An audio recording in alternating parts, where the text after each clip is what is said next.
Voilà, à vous, Eric, je vous laisse la parole.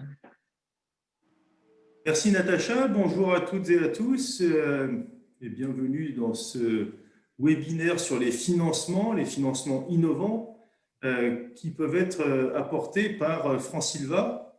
Alors bien sûr aux adhérents du syndicat Fransilva Forestier Privé de Franche-Comté et à travers le syndicat par notamment Fransilva et Fransilva Service qui est la filiale service de la Fédération des syndicats Fransilva, donc à votre service, comme son nom l'indique. Peut-être si le président Christian Bull ou l'ancien président Jean-François Joriot veut dire un mot d'introduction. Je ne sais pas, on n'a pas eu le temps de se caler sur ce point. Sinon, non. Oui, bien sûr, comme je salue tout le monde et puis je souhaite tous mes voeux surtout de santé et le reste on le fera avec. Et puis je suis content que la fédération se mobilise pour venir au secours, aux besoins de renseignement de nos adhérents. Voilà, puis je vous redonne la parole. merci beaucoup. C'est avec plaisir qu'on vient en soutien et qu'on cherche à développer des solutions. Et moi aussi, j'en profite pour vous souhaiter mes meilleurs voeux pour cette nouvelle année. On arrive avec de bonnes nouvelles. C'est pas une moindre chose en ce moment par les temps qui courent. Pourquoi? Voilà, parce qu'on a des solutions de financement qu'on va vous présenter aujourd'hui. Elles sont au nombre de 3. Il y a 3 grands types de financement qui peuvent être apportés aux adhérents de syndicats. D'abord, des aides privées apportées par des financeurs privés volontaires. Et c'est François Cariou, que vous voyez en haut à gauche, qui vous présentera ces dispositifs. On marquera un temps de pause pour échanger. Alors les échanges, comme l'indiquait Natacha tout à l'heure, on est en format webinaire, donc n'hésitez pas à poser vos questions par écrit tout au long de la présentation et en fin de présentation, une dizaine de minutes pour la présentation des aides privées et volontaires, eh bien, Christelle Chaminadas, que vous voyez ici à gauche, en dessous de François, se fera l'écho de vos questions écrites en tant que modératrice. Elle aussi, elle travaille bien sûr avec nous, Fransilva notamment. Voilà, ça permettra d'avoir un temps d'échange et de débat et de répondre à vos questions. Donc, on s'arrêtera une petite dizaine de minutes, de manière à reprendre ensuite avec un autre type d'aide et de financement, plus exactement, qui peuvent être apportés, c'est ceux liés au label bas carbone. Vous avez peut-être entendu parler. Un dispositif qui vous sera présenté par Hortense Viard, qui se trouve ici en dessous également à droite de l'écran, à droite de Christelle, et qui vous présentera cela. De la même manière, on marquera un temps d'arrêt et un temps d'échange. Et enfin, nous terminerons par les mesures du plan de relance, dont vous avez beaucoup entendu parler, j'imagine. On a aujourd'hui des nouvelles assez fraîches, puisqu'on va pouvoir vous présenter les grandes lignes de la mise en œuvre des mesures, puisqu'on travaille étroitement, évidemment, avec le ministère et les services, et c'est bien le rôle de la fédération, pour faire évoluer l'instruction technique tant attendue dans les meilleures dispositions. On a des nouvelles et qui vont plutôt dans le bon sens. On vous en fera une petite synthèse en fin de webinaire. C'est moi qui vous le présenterai. Pareil, on marquera un temps d'échange et de réponse à vos questions, étant entendu que il y a encore des points en suspens. Et donc, il y aura peut-être des questions où je vous renverrai au prochain jour à la publication de l'instruction technique qui devrait arriver, si tout va bien, en fin de semaine. Mais nous disposons aujourd'hui de la possibilité de vous en dire un peu plus. Voilà pour ma part, je passe donc la parole à François Cariou pour les aides privées volontaires. Merci Eric. Alors voilà, je vais commencer par vous présenter donc nos partenaires avec lesquels on travaille dans ce cadre, dans ce dispositif des financements privés volontaires. Donc tout d'abord, notre partenaire historique donc, qui est Reforest Action, que vous connaissez sûrement, avec lequel on travaille maintenant depuis 5 ans. Donc ce dispositif d'aide est un peu particulier puisqu'ils font également des aides en direct pour les forestiers, mais dans le cadre des adhérents France-Sylva, en général, nous accompagnons les adhérents pour monter les dossiers, pour les accompagner pour monter les dossiers en direct et puis faire le lien avec Reforest Action dans ce cadre d'aide. On travaille également avec la Fédération française des véhicules d'époque, Jeffco, qui est un transporteur franc-comtois d'ailleurs, Mechanicus, donc un partenariat également qui vient d'être finalisé et qui donc est un vendeur de véhicules d'époque.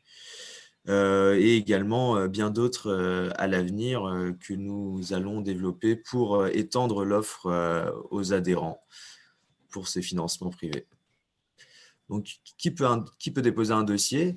Comme son nom l'indique, évidemment, les adhérents de France-Sylva partout en France qui ont subi des aléas généralement qui ont fait baisser la valeur commerciale des bois, que ce soit les crises sanitaires, la sécheresse, tempête, incendie, etc. Mais également les boisements de friches agricoles, notamment. Voilà, donc nous avons limité les dossiers à 1500 hectares minimum parce que sinon, c'est trop compliqué à gérer les plus petits dossiers. Les dossiers inférieurs à 1500 plans. Et bien sûr, le choix des plans du propriétaire respecte les arrêtés régionaux. Voilà. Donc, le niveau de financement, entre 50 centimes et 1,40 € hors taxe par plan, ce niveau de financement est donc un financement par plan afin de simplifier les partenariats et donc de manière très simple. Voilà, donc on part du principe d'un financement par plan suivant le projet, suivant également les facteurs qui peuvent influencer la hauteur du financement. Ici, on a la diversité des essences choisies, si la forêt est certifiée, si le propriétaire assure sa forêt pas seulement en RC, mais en assurance dommage Sylvasure pour les adhérents de France-Sylva, et aussi la longévité d'adhésion au syndicat qui représente voilà, si le propriétaire est bien inscrit au syndicat depuis quelques années et est actif et donc responsable par rapport à sa forêt. Ces aides sont cumulables également avec des aides publiques et certaines aides privées. Il faut voir en fonction des contrats avec les autres aides privées qui peuvent être en complément. Bien sûr, si le plan, il peut arriver que le financement soit supérieur aux factures d'achat des plans. Dans ce cas, il n'y a aucun souci. Nous demandons aux propriétaires de respecter 20% d'autofinancement sur le coût de la totalité du projet. Donc, si c'est 1,40 € hors taxe par plan, et ben ça peut compenser une partie des travaux préparatoires, des gâts de gibier, etc., tous les frais supplémentaires que la simple plantation des plants. Donc, ensuite, pour détailler donc, les engagements que doit respecter le propriétaire dans cette démarche, dans ce dispositif d'aide volontaire privé directe.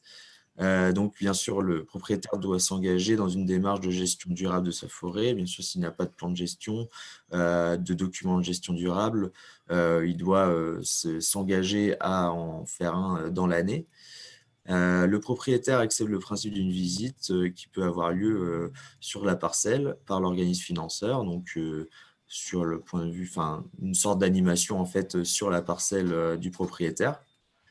Le propriétaire accepte d'afficher une pancarte de l'organisme financier à l'entrée de sa parcelle, voilà, juste pour détailler une petite publicité supplémentaire du financeur, voilà, qui détaille qu'il a participé à la plantation de tant de plants sur telle parcelle. Il doit respecter l'état boisé de sa parcelle pendant 30 ans également, sauf bien sûr les aléas, et donne un contact privilégié avec le responsable du suivi de projet, qui est donc France-Sylva Service en général. Ça dépend pour Reforest Action, ça va plutôt être Reforest Action en direct, mais pour les autres partenariats, c'est France-Sylva Service qui s'occupera du suivi de l'audit des projets. pour voir si tout se passe bien pendant les 30 premières années. Donc, comment candidater de manière très simple? Il y a une fiche projet que nous pourrons vous transmettre. Donc, c'est une fiche de renseignement du projet dans sa globalité, où on détaille bien sûr le contexte, la nécessité d'obtenir une aide de reboisement pour le propriétaire.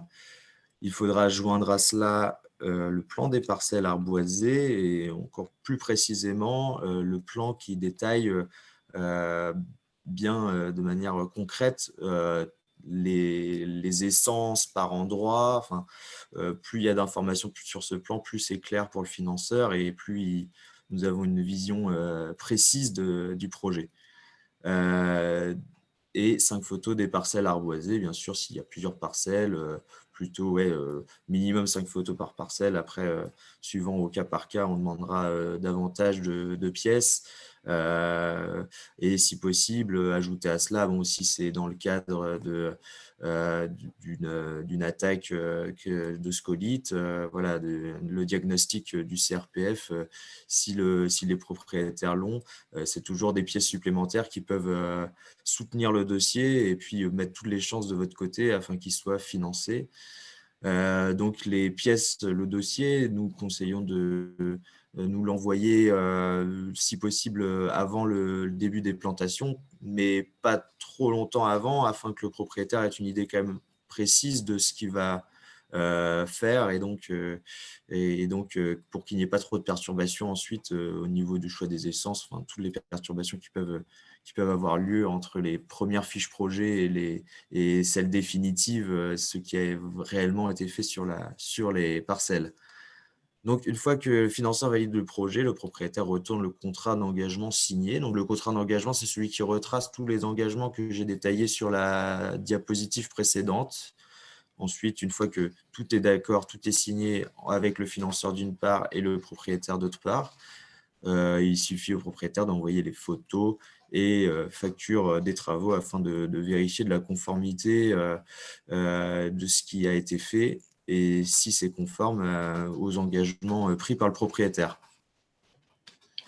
Donc, pour faire le bilan un peu de ce qu'on a fait en 2020 avec Reforest Action, les partenariats, donc majorité, bien sûr, les projets Reforest Action qui sont plus nombreux, qui ont donc à travers à peu près 80 projets, 432 347 € hors taxes distribués aux adhérents. En Franche-Comté, plus particulièrement, on a 3 projets en 2020. Donc je parle des projets qui ont eu lieu pendant la saison de plantation 2019-2020. Donc ils sont tous finis.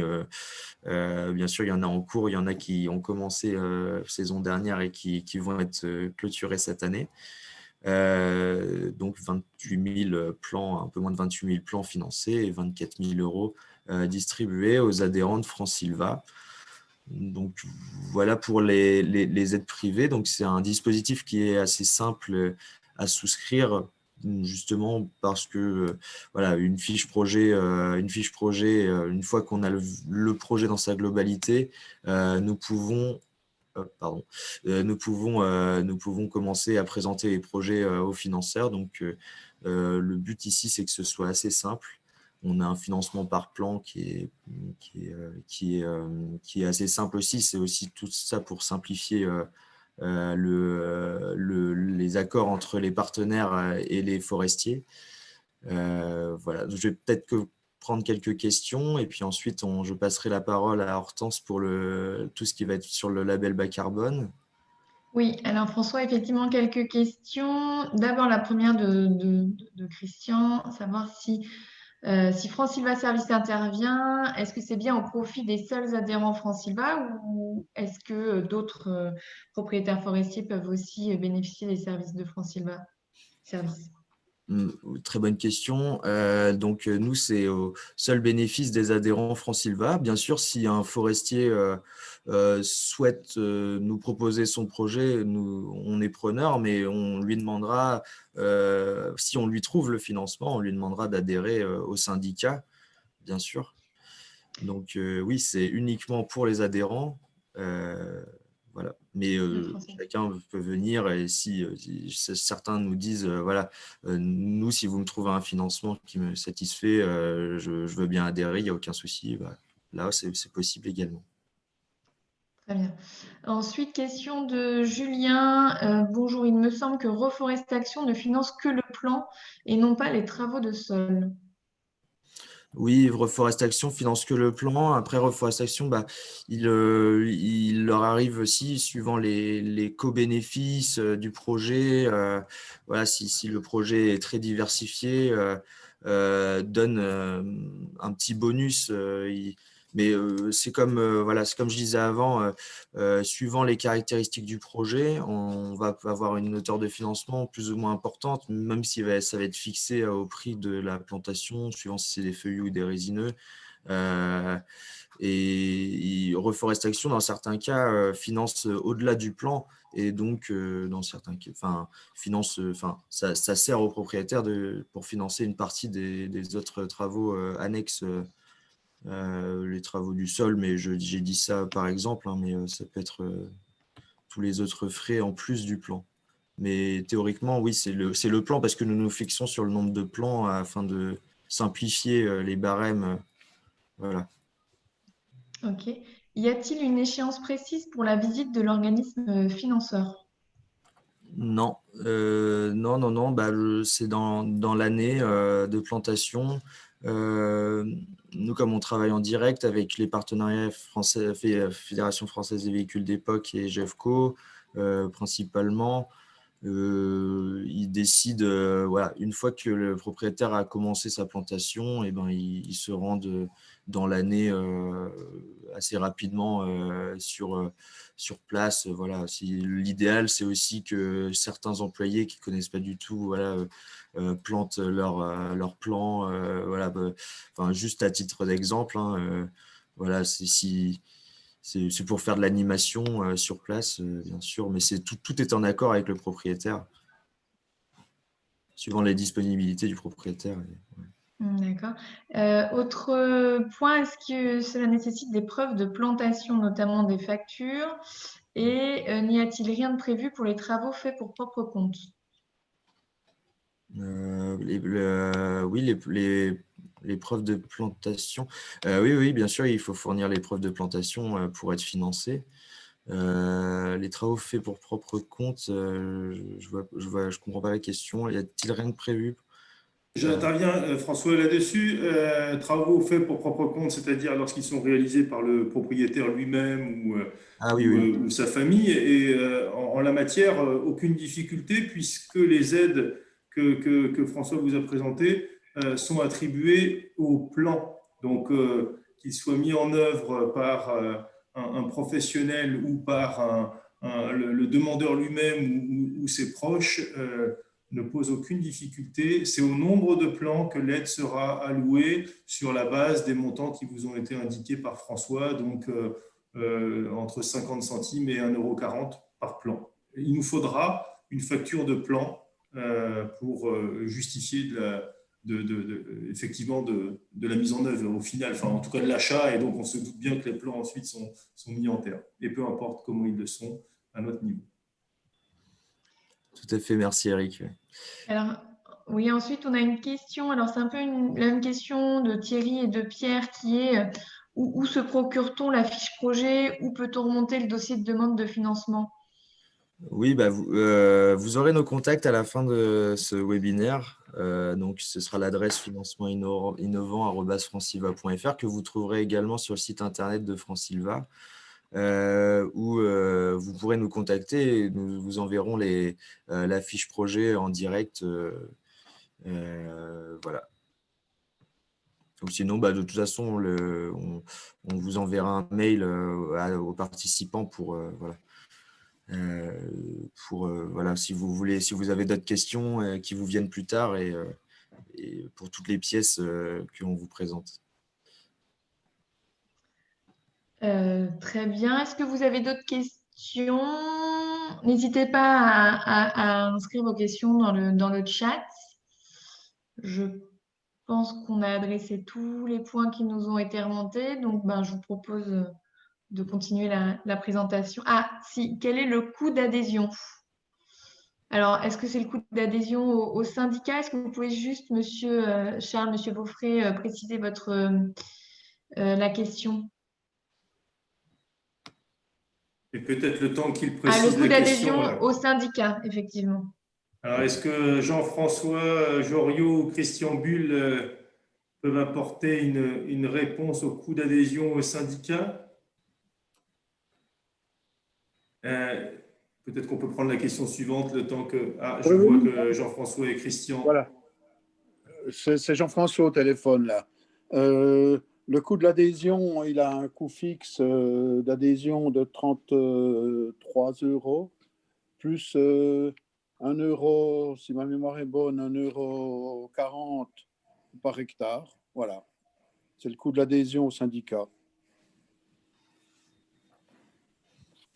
Voilà. OK, ensuite, pardon. Sabine veut peut-être donner plus de précision ou d'exactitude que moi. On y était presque, c'est 32 € plus 1,45 € par hectare. Voilà. Et, donc, rien de supplémentaire en l'occurrence pour monsieur Beaufray, puisqu'il est déjà adhérent. Ben oui, c'est ce qui me semblait. C'est un nom. Le nom me disait quelque chose. Dernière question, à quoi sert la déclaration d'intention? Monsieur Thierry Bavérez qui pose cette question. C'est la déclaration qui nous dit qu'il a un projet forestier. C'est pour avoir assuré le suivi et puis pouvoir voilà, relancer les adhérents. Voilà.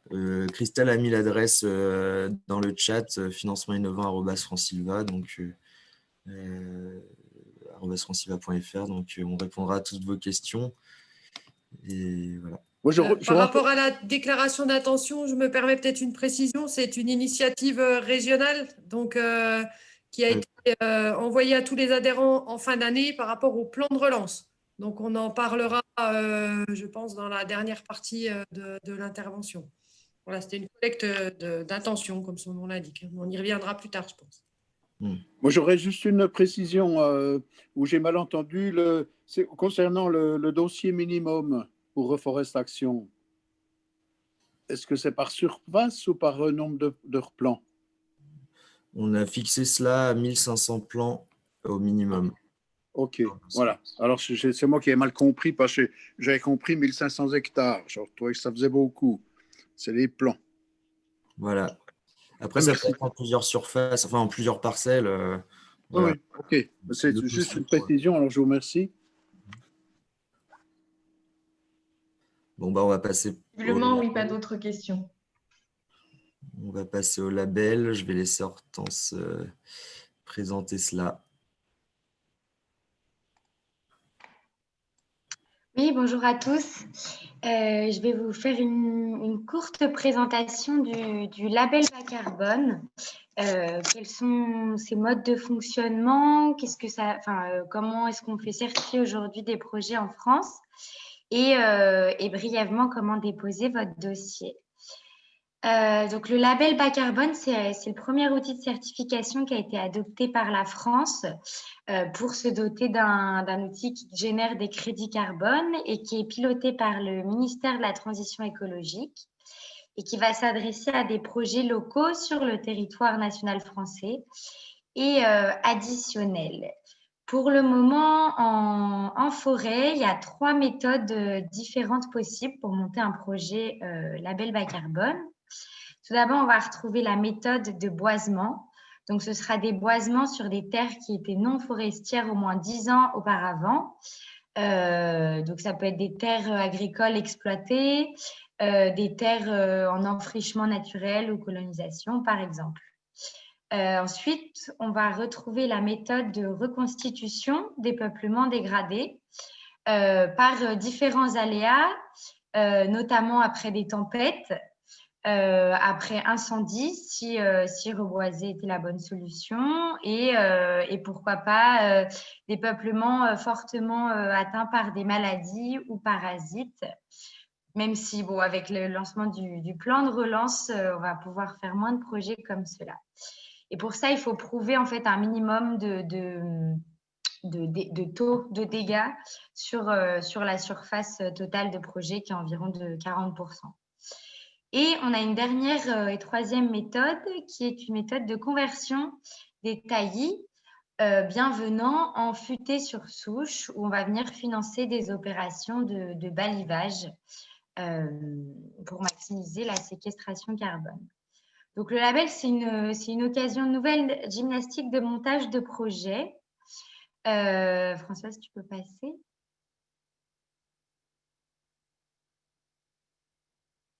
Oui. De ces nouvelles dynamiques de montage de projet, voilà. L'objectif du label, il y en a 3 notamment pour la forêt privée. On va venir inciter à la gestion forestière en rémunérant une partie des opérations sylvicoles qui valorisent le carbone.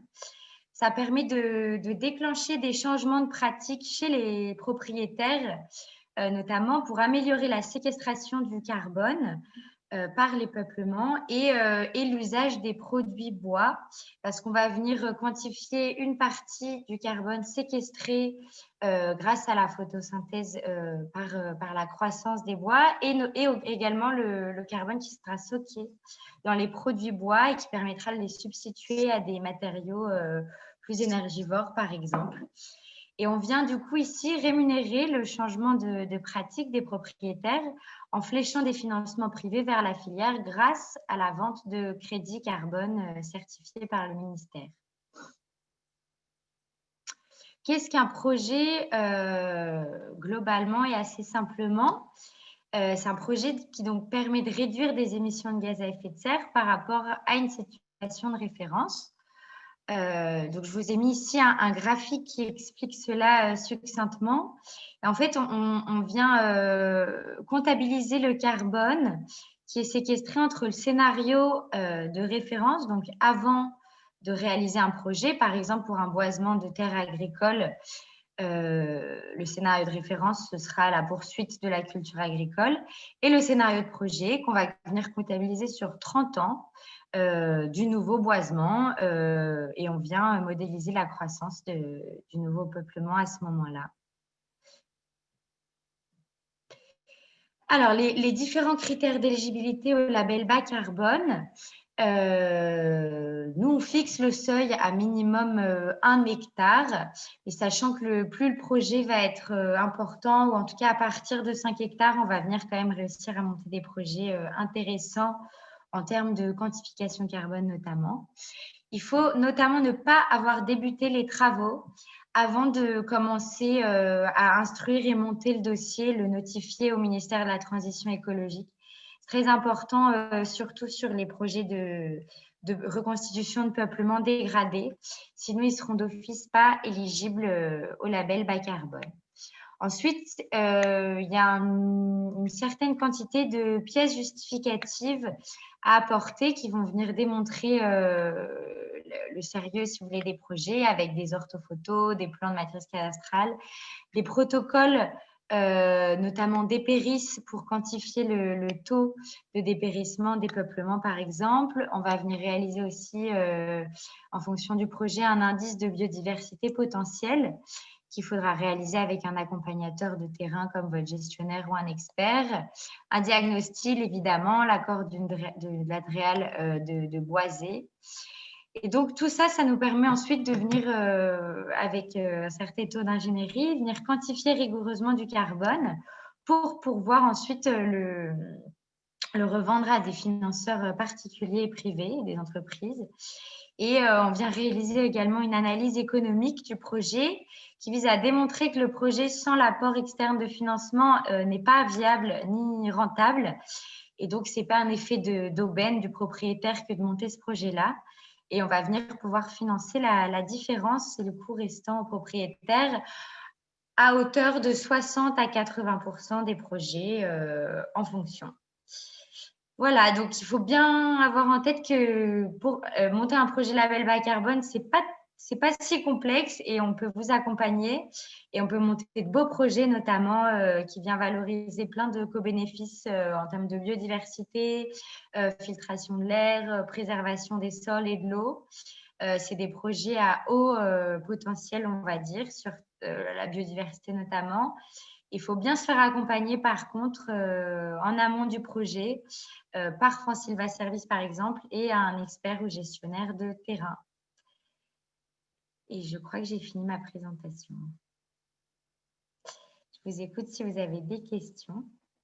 Une question, effectivement, dans ces projets bas carbone, est-ce que l'arrêté MFR sur les densités de plantation s'applique-t-il? Oui, oui, exactement. En fait, on viendra voir les densités de plantation à 5 ans en fonction de l'arrêté qui seront vérifiées par un auditeur de terrain à ce moment-là pour être certain de la réussite du projet. Et donc ça, et sinon les densités, elles sont fixées en dehors des spécificités par arrêté. Elles sont fixées à 900 plants par hectare pour la majorité des plantations. Puis après, il y a des exceptions en Méditerranée où on vient avoir des densités moins importantes et aussi sur les feuillus précieux et peupliers, par exemple. On est plutôt à 130 plants par hectare. Question de monsieur Charles Vaufré. La surface minimum de 1 hectare, est-ce que c'est un bloc ou est-ce que peut être en plusieurs blocs possibles? Non, effectivement, on va pouvoir, si un propriétaire, par exemple, a plusieurs surfaces de différents projets ou des îlots, 1 hectare, c'est le minimum, si vous voulez, dans le sens où pour réaliser déjà l'étude de diagnostic de terrain, plus les IBP potentiels et autres, plus la surface est petite, moins c'est rentable, on va dire, intéressant de venir faire toutes ces études. En revanche, si un propriétaire a plusieurs blocs au sein de sa propriété, effectivement, on pourrait imaginer de monter un projet avec une parcelle à un endroit de reconstitution d'épicier scolyté, une autre parcelle de boisement, pourquoi pas, et puis une troisième en balivage ou plusieurs parcelles de reconstitution. Tout à fait, c'est même assez intéressant. Et même, si jamais il y avait des propriétaires qui sont situés sur la même commune ou dans un rayon d'une dizaine, vingtaine de kilomètres, on peut aussi imaginer monter un projet collectif avec le même gestionnaire, par exemple, qui viennent faire tout, du coup, qui rassemble tous ces projets en un seul. Ensuite, est-ce qu'elle est en moyenne la durée de préparation du projet? C'est M. Baverès qui pose la question. Alors, ça peut varier et ça dépend aussi de la préparation, on va dire, du propriétaire avant, de la bonne idée du projet qu'il va vouloir monter et puis de son accompagnement technique de terrain par son gestionnaire ou expert. Ensuite, il faut quand même compter, je dirais, 4 à 6 mois. Plus le projet est renseigné ou réfléchi en amont de la plantation, mieux c'est, parce que ça va nous laisser bien le temps de réaliser toute l'ingénierie du montage de projet et surtout verrouiller la partie recherche de financement dont France Sylva Service va s'occuper. Après, on peut imaginer aussi monter un projet bien plus rapidement, en 2-3 mois, si jamais les relais de terrain étaient très, très réactifs. Voilà. Mais pour être certain du financement, je dirais qu'il faut quand même s'y prendre quelques mois avant. Si l'échec du projet est dû, malgré des protections, aux dégâts de grand gibier, comment se trouve impliqué le propriétaire? Oui. Donc, l'échec du projet, je vous ai dit, il est mesuré au bout de 5 ans par un audit qui vient vérifier la densité de plants. Ça, c'est des engagements contractuels entre le propriétaire et l'entreprise qui va venir financer. Il y a une partie, nous on insiste pour qu'une partie des protections à gibier soit prise en charge par les financements et également des entretiens et du suivi les 5 premières années.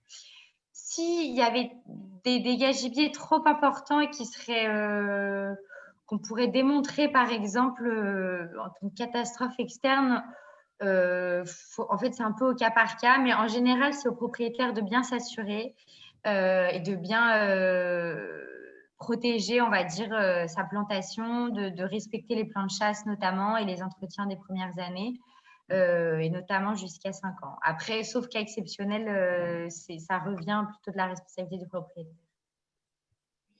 Est-ce que d'autres scénarios, autres que les 3 de base, pourront émerger dans le futur? Oui, tout à fait. N'hésitez pas à me solliciter si vous voulez plus d'informations dessus, mais on anime des groupes de travail, France Sylva, avec d'autres acteurs forestiers et France Bois Forêt. Et on réfléchit à de nouvelles méthodes en cours. Notamment, il y a une méthode en zone méditerranéenne qui vous concerne moins, mais qui va sortir d'ici fin janvier, qui viendra financer les premières éclaircies déficitaires sur les méthodes, sur les peuplements de pins d'Alep. Et ensuite, il y a des méthodes qui sont envisagées pour la sylviculture à couvert continu. On viendra notamment regarder le carbone dans les sols. Il y a une méthode également que je vous dis, sur des combinaisons de méthodes avec l'agroforesterie, par exemple. Il y a une méthode peut-être sur la mise sous cloche, on va dire, de forêts à haut potentiel en biodiversité. Puis après, il y a des méthodes qui sont un petit peu plus urbaines, on va dire, je pense, qui vous concernent moins. N'hésitez pas, si vous êtes intéressé par le développement futur de méthodes, on peut vous informer au fur et à mesure des évolutions.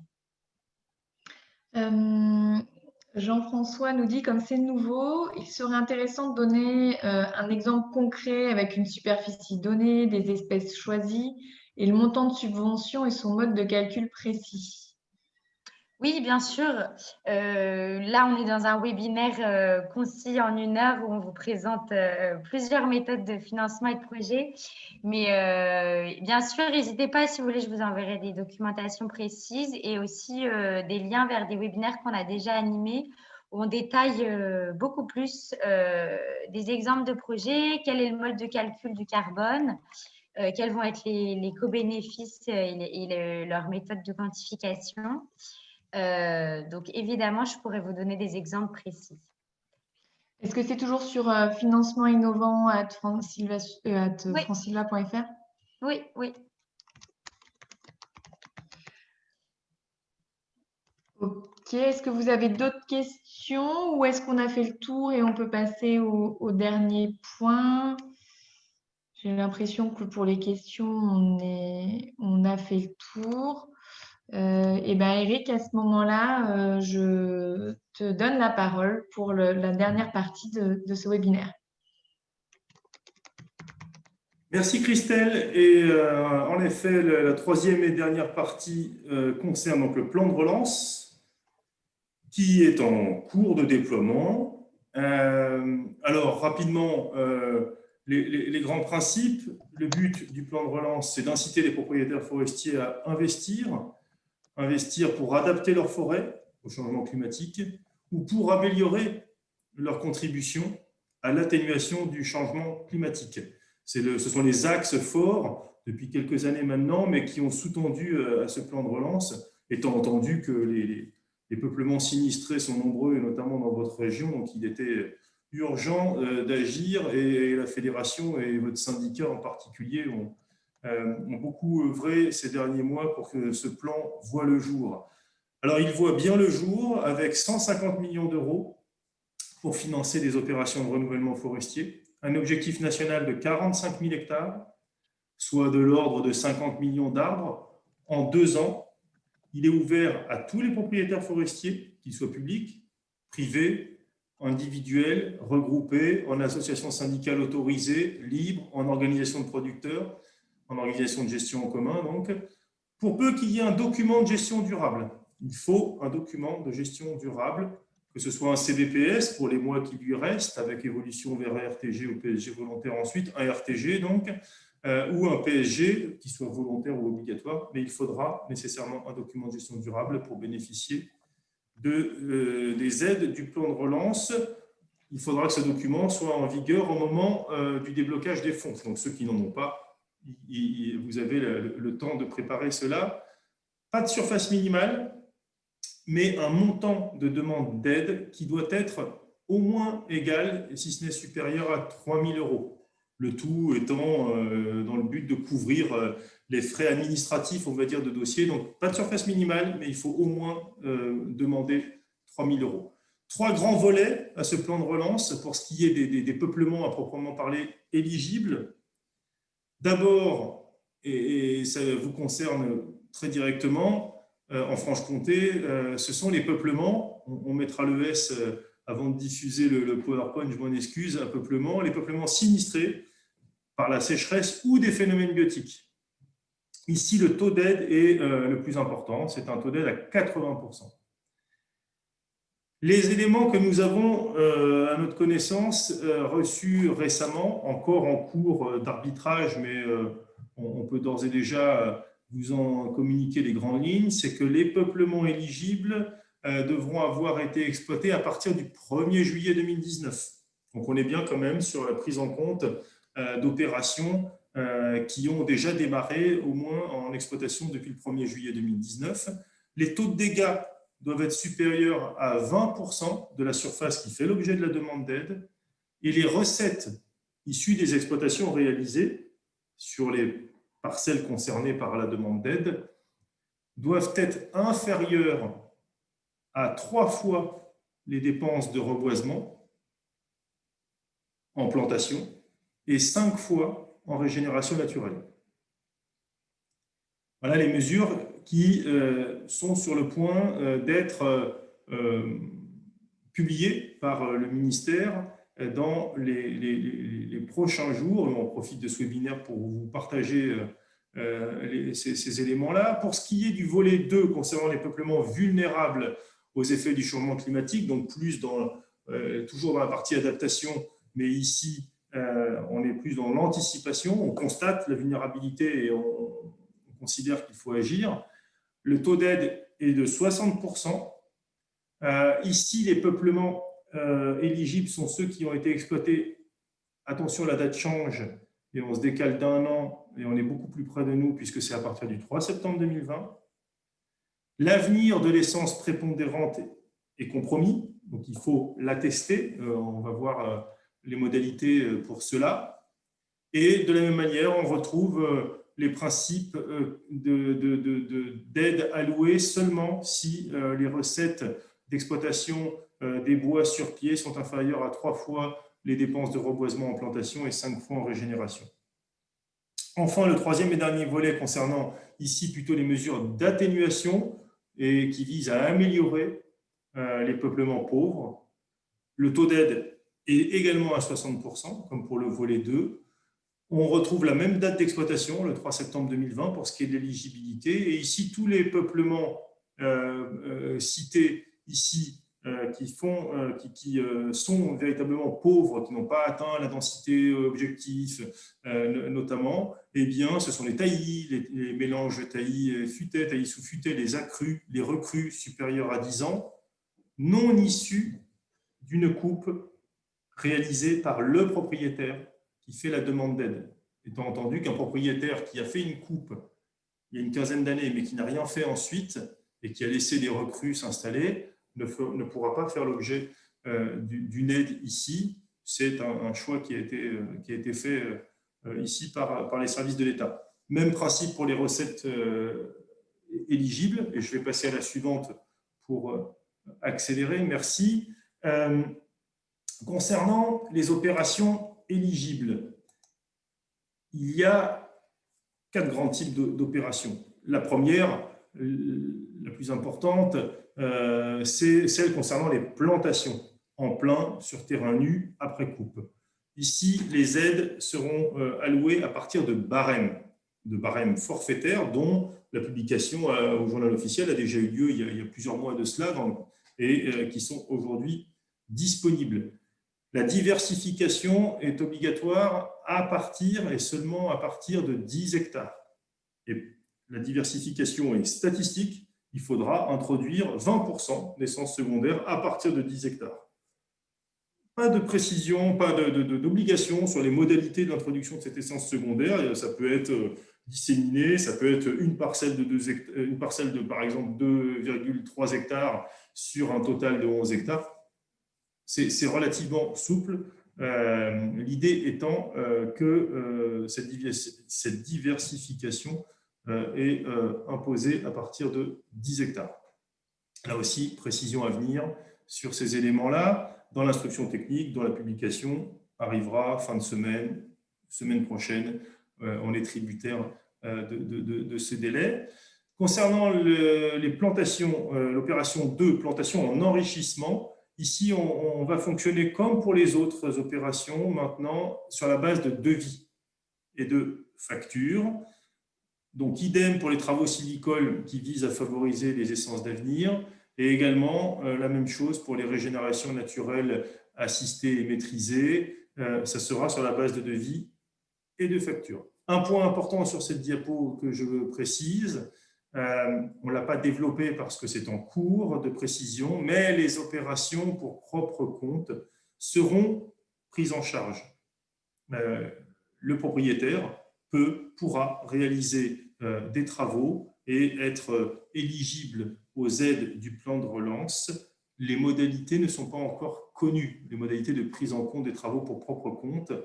Nous espérons avoir cela dans les prochaines heures et bien entendu, votre syndicat vous apportera toutes les précisions et nous-mêmes, évidemment, France Sylva Service, on sera ravis de vous accompagner pour préparer vos dossiers. Les travaux éligibles, la liste est assez exhaustive. Les travaux préparatoires à la plantation, l'achat et la mise en place des plans, d'essences objectives, d'accompagnement, incluant les protections gibier si besoin, les protections sanitaires également. Pour ce qui est des protections gibier auxquelles je pensais, c'est un maximum de 30% du coût global qui est lié aux protections contre les gibiers.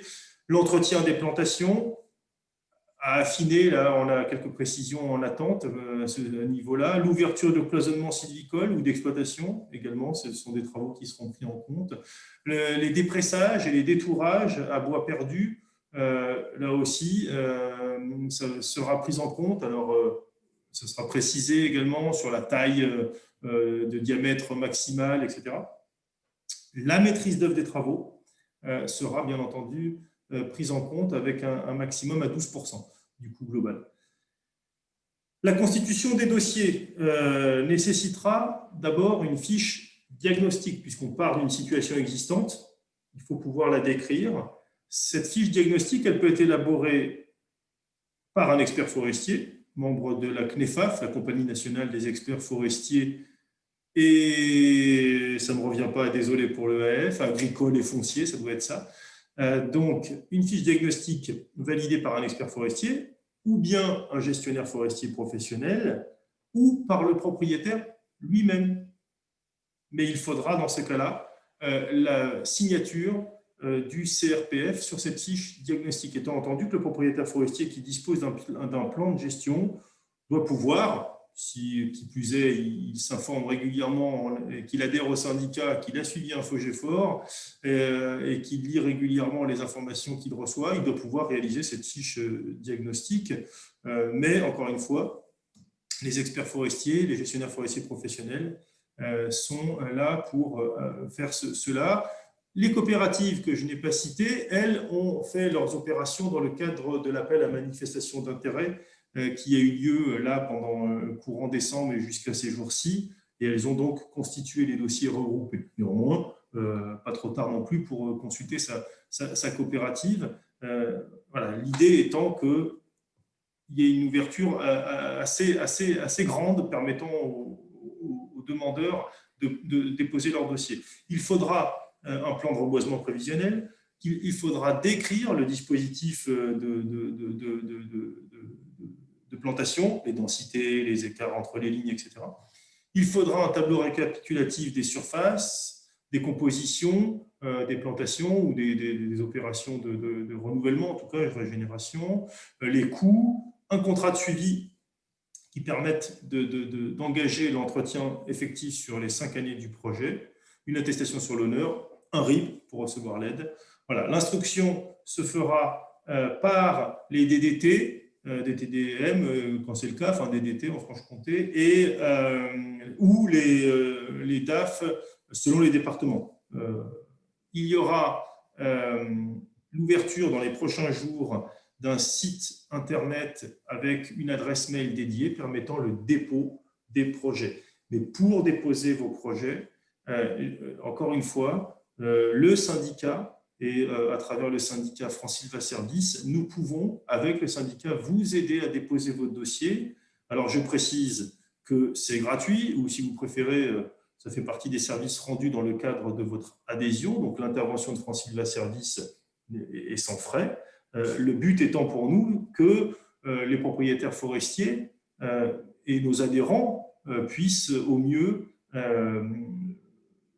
profiter de ce plan de relance pour lequel on a tant œuvré sur le plan syndical à sa mise en œuvre. Donc aujourd'hui, on est à votre service pour vous aider à mieux connaître le plan de relance, à vous préciser l'instruction technique dès qu'elle sera publiée, à vous aider à constituer le début de votre dossier qui pourra ensuite, bien sûr, être pris en main par votre gestionnaire préféré, par vous-même. Voilà, donc n'hésitez pas, on est là pour vous accompagner.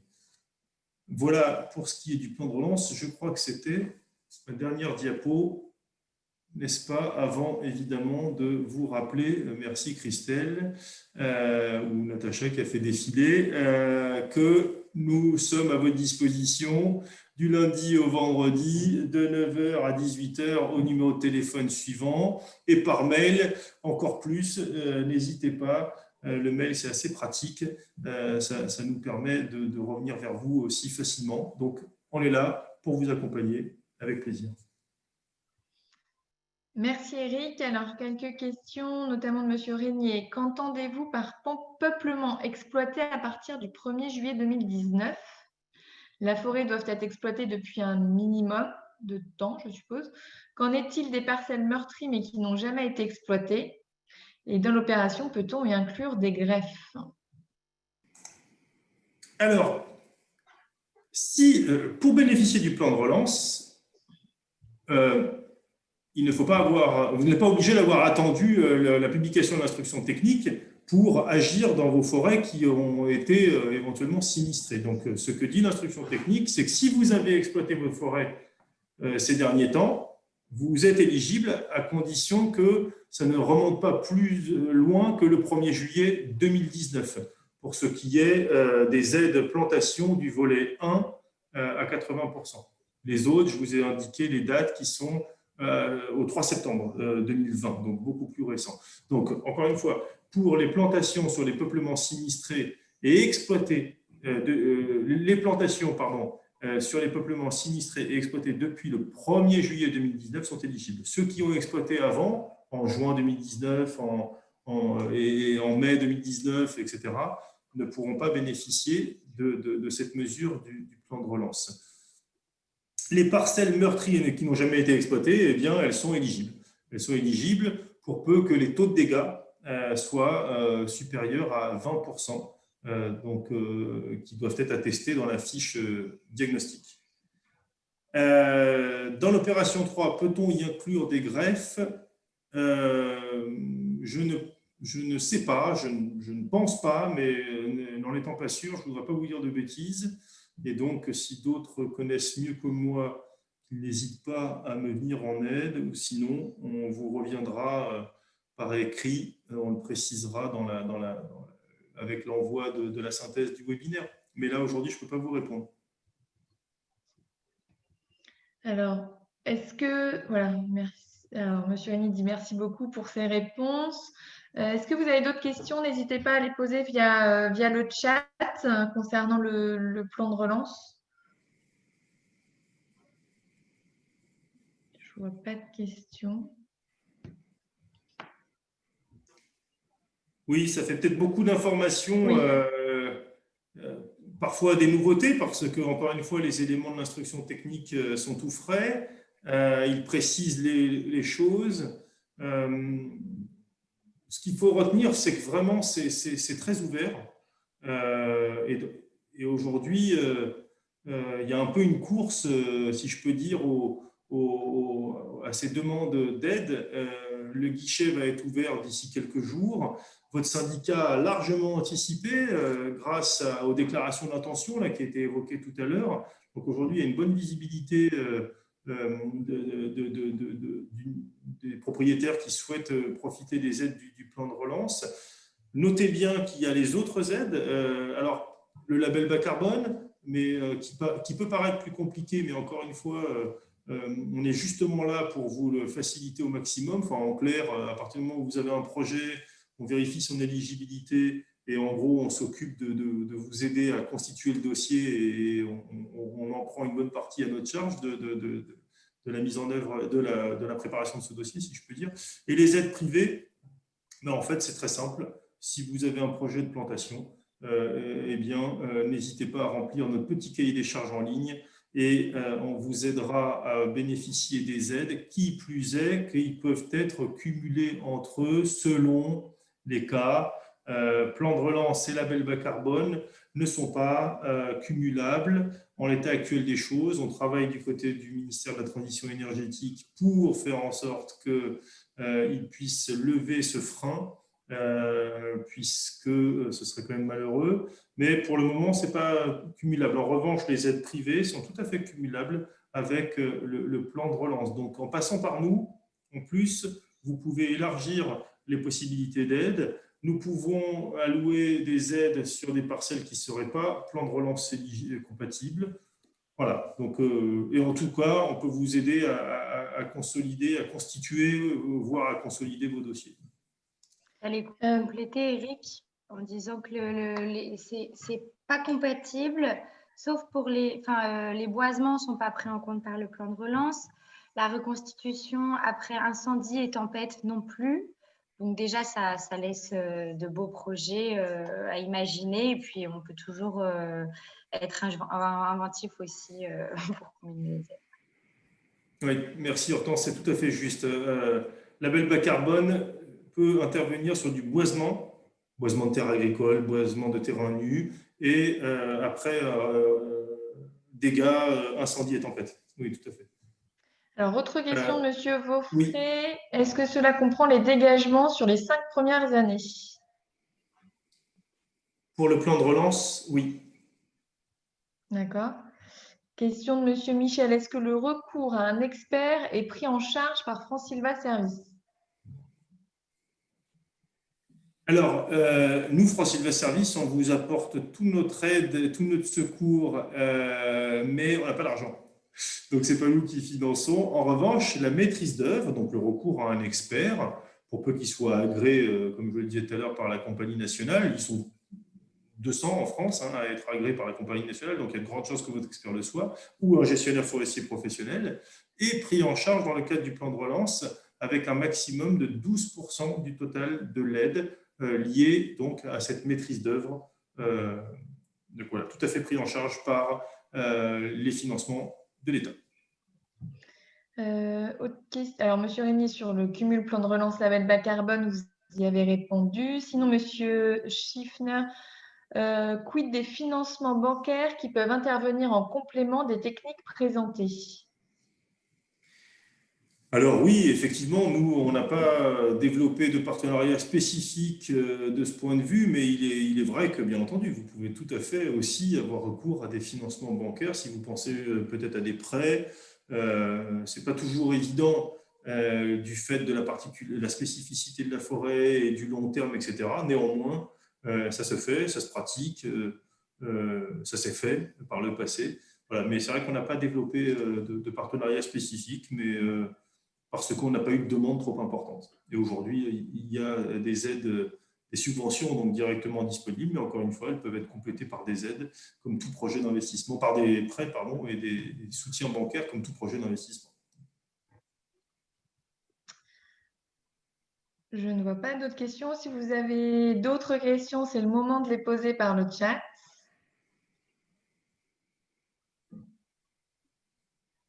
Messieurs, je vais peut-être vous laisser conclure du coup.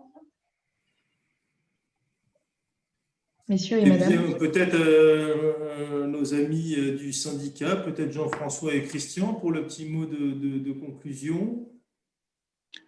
Oui, bien volontiers. C'est Jean-François au téléphone, là. Ça nous fait beaucoup de choses. On a entendu beaucoup de choses. Ça fait beaucoup de possibilités.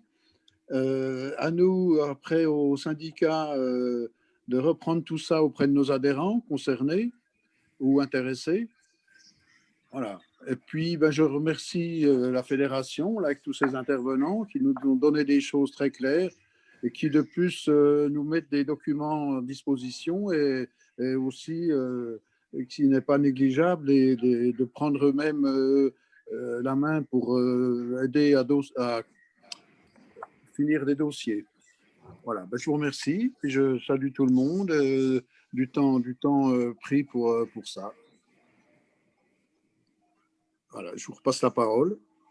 Alors, il y a Merci juste beaucoup, merci à tous. Eric, il y a juste une petite dernière question qui est arrivée entre-temps de Monsieur Michel qui demande sa déclaration d'intention prévoyait environ 900 plants, mais depuis d'autres dégâts sont survenus. Il est encore temps. Il est encore temps. Voilà. Bien, si vous avez terminé, je vais donc conclure ce live vidéo. Merci du coup à Forestier Privé de Franche-Comté, France-Sylva, pour cette intervention, ces interventions. Donc, je rappelle que tout a été enregistré et que le replay sera mis en ligne cet après-midi ou demain matin sur le stand France-Sylva sur forestinov.fr. N'hésitez pas à aller visiter le salon digital Forestinov. Il est en ligne jusqu'au 29 janvier et à voir tous les autres événements et notamment votre prochain webinaire, prochain live vidéo qui aura lieu le 21 janvier à 16 h. Voilà, donc n'hésitez pas à vous promener sur ce salon. Merci à tous. Merci beaucoup. Et bonne fin de journée. Merci. Merci à tous. Bonne journée. Merci. Au Bonne revoir. journée à tous, merci. Au revoir.